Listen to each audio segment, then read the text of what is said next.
Il vous souviendra que lors du discours du président du Faso, il avait annoncé des mesures sociales en faveur des personnes vulnérables. Et aujourd'hui, je m'en vais vous donner ces mesures. Le Burkina Faso, à l'instar du monde entier, traverse une situation de défi sécuritaire, une crise humanitaire sans précédent, la survenue du Covid-19 et d'autres pandémies telles que la méningite à l'est, la rougeole, à la boucle du Moun et au centre-nord occasionnent et accentuent la vulnérabilité des populations. Plusieurs actions ont été entreprises pour soulager les populations les plus affectées par les mesures de restriction de liberté prises par le gouvernement. C'est dans ce cadre que mon département a élaboré un document cadre d'intervention. L'objectif visé de ce document, c'est de pouvoir assister les personnes vulnérables. Quand on dit personnes vulnérables, il y a les personnes déplacées internes, les personnes dans les populations hautes de départ ou des personnes dans nos villes et nos campagnes qui sont vulnérables. Quelles sont celles ou ceux qui vont bénéficier de ces interventions? Nous avons évalué à 2 millions de personnes.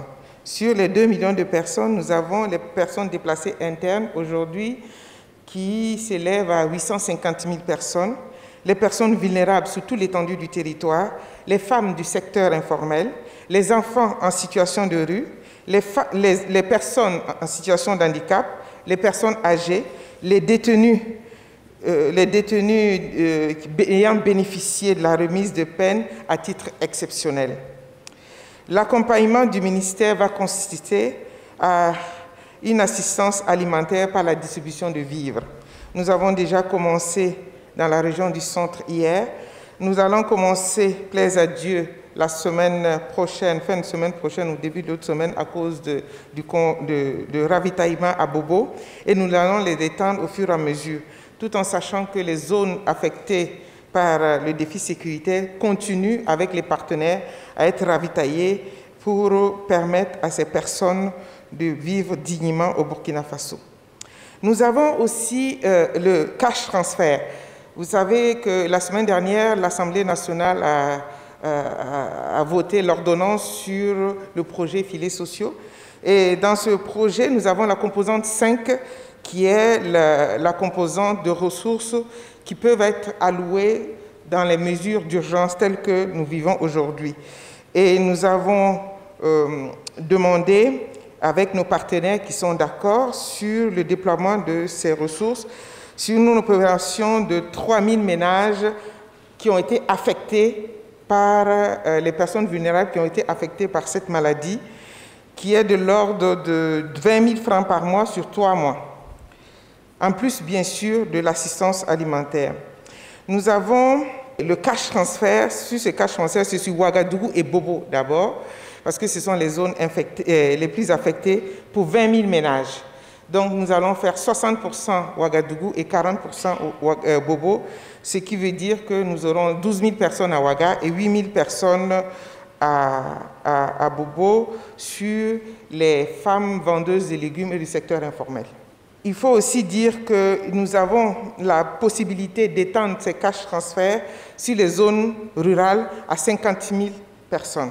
Donc, c'est selon le contexte et nous allons essayer d'aller assez rapidement parce qu'il faut un ciblage au départ, mais nous sommes en train de faire ce ciblage. Nous avons déjà un répertoire, mais comme l'impact de cette pandémie et de ces épidémies ont accentué cette vulnérabilité, il faut actualiser plutôt cette liste. Nous avons la prise en charge, nous avons le retrait des enfants en situation de rue. Vous savez qu'avec ce défi sécuritaire, beaucoup de personnes sont dans les grandes villes, donc nous allons recommencer à intensifier et puis commencer Bobo aussi parce qu'ils en ont besoin et ils ont demandé et voir selon les déplacements comment nous pourrons aller dans d'autres zones. Nous avons l'augmentation de l'offre de crédit en faveur des femmes du secteur informel par le Fonds d'appui aux activités génératrices de revenus des femmes, le FARF. Nous allons augmenter cette capacité de 3 milliards de francs CFA et nous allons alléger le remboursement de ces femmes pour celles qui sont déjà dans le système. Nous avons aussi le lancement du fonds FACIBF. Vous savez que le 8 mars, nous avons lancé un fonds FACIBF pour les femmes porteuses de projets. Ce fonds est de l'ordre de 250 millions.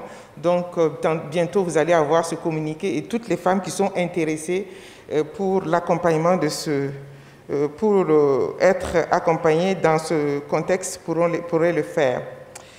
Nous avons aussi la prévention et la lutte contre la propagation de la pandémie Covid-19 et d'autres épidémies telles que la rougeole, en dotant les populations vulnérables, surtout les enfants, de masques, de kits et surtout, comme l'a dit tantôt mon collègue, la sensibilisation.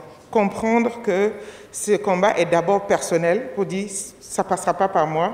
Comment faire pour que ça ne passe pas? Et ça nécessite beaucoup de terrain, beaucoup de discussions, beaucoup d'adhésion. Il faut que les populations adhèrent. Et quand on adhère, la chose va plus simple. Donc, nous allons travailler dans ce sens parce que c'est le travail des travailleurs sociaux. La prise en charge des détenus. Aujourd'hui, nous avons 1207 détenus. Sur les 1207 détenus, nous avons 585 détenus qui ont bénéficié de paiement de leurs frais de transport pour rentrer chez eux, parce que c'est selon la vulnérabilité. Nous avons octroyé 15 000 francs de kit pour leur kit de dignité. Et nous avons doté en vivres d'une ration de 3 mois ponctuelle. Et selon la vulnérabilité, cet accompagnement pourrait continuer. Et sur ces 1207 personnes, nous avons 28 femmes détenues. Comme nous accompagnons beaucoup les femmes détenues, nous avons demandé que ces 28 femmes soient intégrées dans le programme PIAF, le programme intégré d'autonomisation de la femme. Donc, elles ont appris des métiers là-bas. Donc, elles vont être accompagnées avec la cellule d'écoute au niveau du département. C'est tantôt les grandes lignes de ce que nous allons faire bientôt pour accompagner les populations vulnérables. Je voudrais vraiment que... C'est vrai que ça prend du temps, surtout quand on est dans une détresse alimentaire. Les heures sont des jours, des mois, des années.